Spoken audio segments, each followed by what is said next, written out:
welcome to Interview at INN24 News. I'm your host, Natalia Yuri, joining you today with a very special guest, Adam Skelly. Adam Skelly is the owner of Adamson BBQ, located in Etobicoke, and Adam has made the news since last year, November, when he decided to open up his restaurant in the middle of a nationwide lockdown. There was obviously a lot of people who stood with me on this issue. These were willing customers. I wasn't shoving sandwiches down their throats against their will. They all wanted to be there. So on the first day, there was, maybe 10 people of authority between the police and the bylaw officers. On the second day, there was a little bit more. And at the end of each day, I was there on Rebel News and some other independent media outlets telling people, hey, open up your businesses. There's no big issue. There's no enforcement happening. We're getting these yellow slips, these summons. We'll go ahead and open up your business and let's head up this fight. I think that message was growing a little bit too loud for the authorities to handle. So on the third day, they brought the government boot came down. They changed the locks on my building. They illegally invoked the Trespass to Property Act on my building. That was done. That was by Eileen de Villa, right?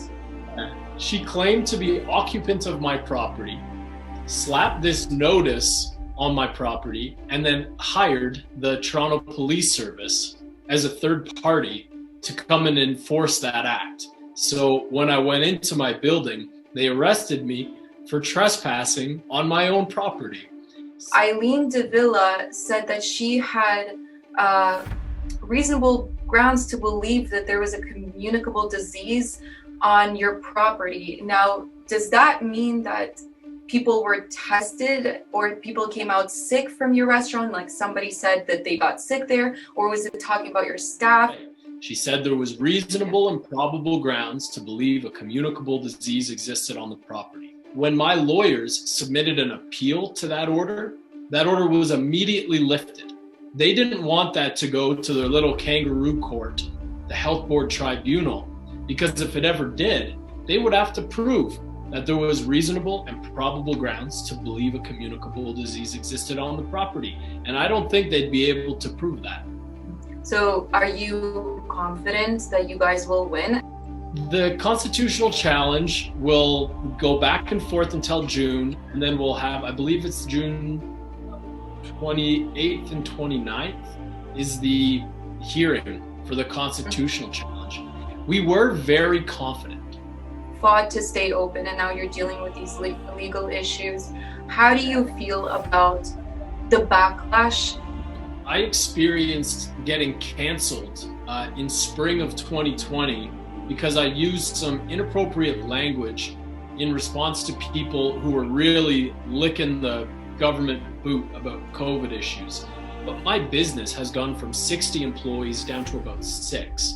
It's on its last legs. And this is because of the lockdown, correct?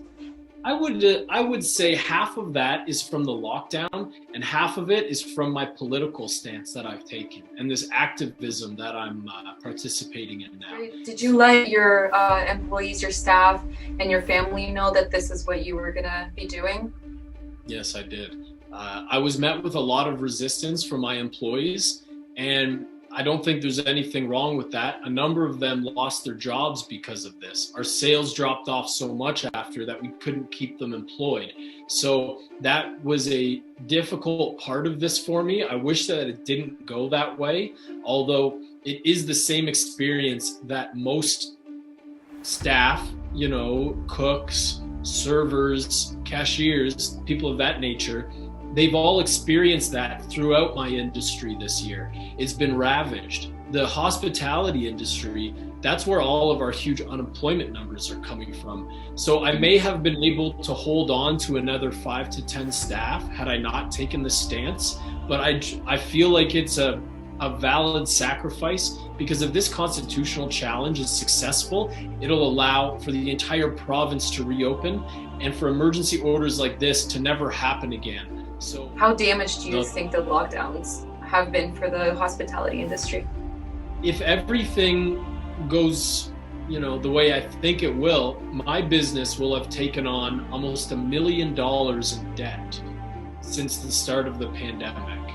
So this seems to be the intention of the people who are pulling the strings here, is to trap us in a debt hole. And this is like the Hegelian dialect: problem, reaction, solution. The pandemic and the lockdowns have created this debt problem. We react by taking on as much as we can. Big corporations are able to take millions of dollars of government financing, and then they'll come in with a solution, which seems to me this will be the great reset that's perpetuated by the World Economic Forum, the IMF, and the World Bank. I'm not quite sure the details of how that's going to play out, but it looks like that's on the horizon for late in 2021. Can you tell the viewers why it was necessary to act as you were doing it instead of like waiting until the pandemic was over and then to file a lawsuit? Why did you? In a huge way, our sales are down almost 90%. My business in 2019 did $3.5 million in sales at one location.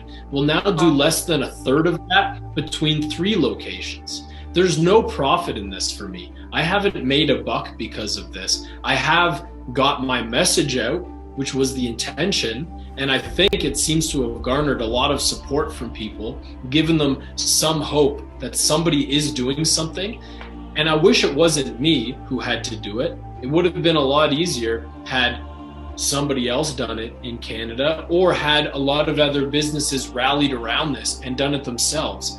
Back in November, had other businesses just opened with me over the course of those few days, we would have been out of this mess already. Now, before we go, is there anything else you would like to say final?